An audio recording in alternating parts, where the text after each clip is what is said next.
Hello बच्चों, आज हम पढ़ेंगे राजेश जोशी द्वारा लिखी गई कविता बच्चे काम पर जा रहे हैं के क्वेश्चन आंसर्स। तो चलिए वीडियो शुरू करते हैं। पहला क्वेश्चन है, ये कविता किस कवि द्वारा लिखी गई है?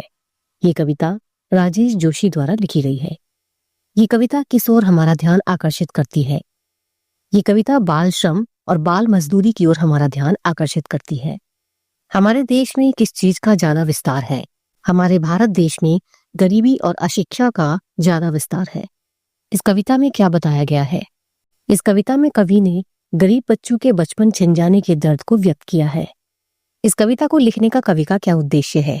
इस कविता के जरिए कवि ने समाज को जगाने का प्रयास किया है, जिससे सभी के प्रयास से इन बच्चों को मजदूरी करने से रोककर इनके बचपन को बचाया जा सके। कवि के अनुसार बच्चे कोहरे की धुंध में सुबह सुबह कहाँ जा रहे थे?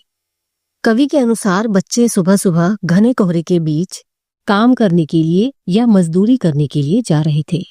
बच्चे मजदूरी करने के लिए क्यों मजबूर होते हैं? घर की आर्थिक समस्या के कारण और 2 वक्त की रोटी की खातिर बच्चे मजदूरी करने के लिए मजबूर हो जाते हैं। छोटे छोटे बच्चे कहाँ कहाँ काम करते हुए देखे जा सकते हैं?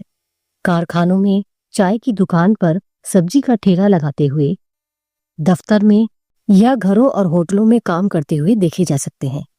कवि के अनुसार बच्चों का काम पर जाना एक भयानक और शर्मनाक बात क्यों है?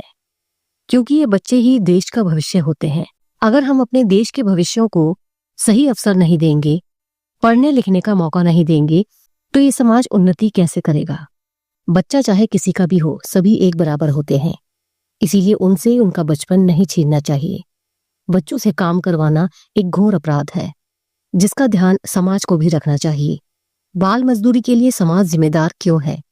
कवि के अनुसार बच्चों की इस स्थिति के लिए समाज जिम्मेदार है।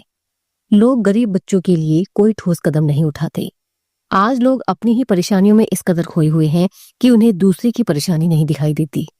लोगों को काम के लिए कम कीमत में छोटे छोटे बच्चे मिल जाते हैं और इसीलिए वो इसके विरुद्ध कोई कदम नहीं उठाते।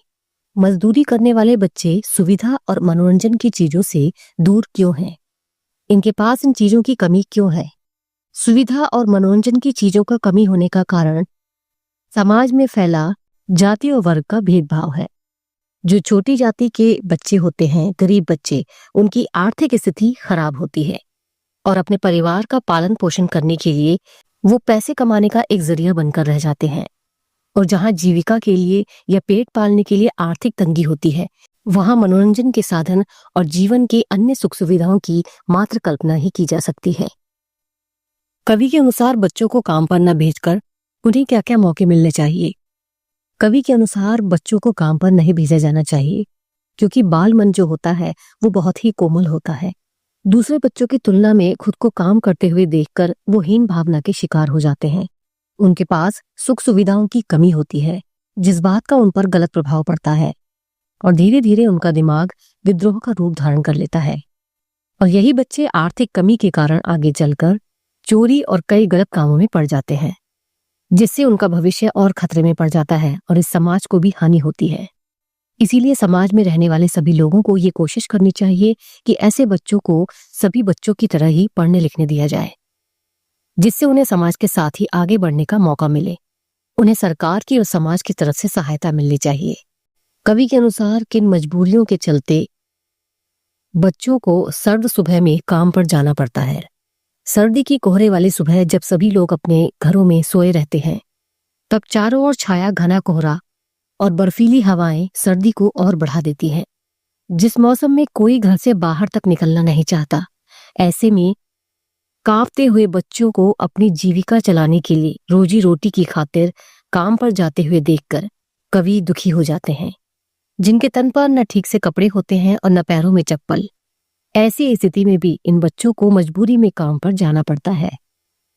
इस देश के लिए सबसे शर्मनाक और भयानक बात कौन सी है? छोटे छोटे बच्चों का मजदूरी करना।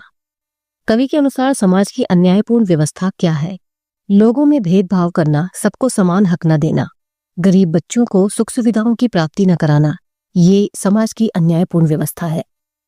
कवि ऐसा क्यों कहते हैं कि जब इन बच्चों के लिए खेलने कूदने के लिए, पढ़ने के लिए कुछ नहीं है, तो फिर इस दुनिया में क्या बचा है?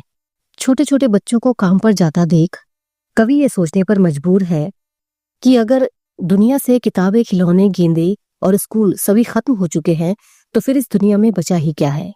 बाल श्रम और बाल मजदूरी जैसी समस्या को बढ़ाने में समाज की संवेदनहीनता का क्या योगदान है?